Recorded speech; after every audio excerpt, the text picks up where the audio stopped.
Welcome to section number 2, guys. This is flowsheet manipulation, and as the name implies, we are going to be using flowsheets in our advantage.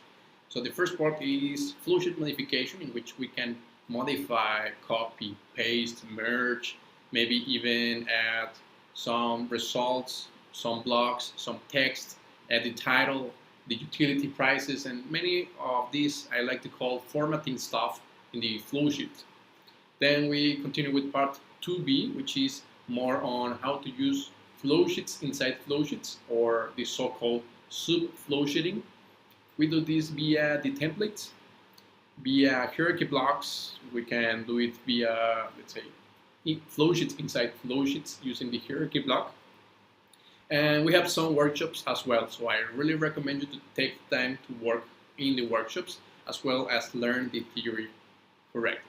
So remember, guys, if you have any doubt, you can always post it in the comments or discussion board. They are always welcome, and I always try to answer them as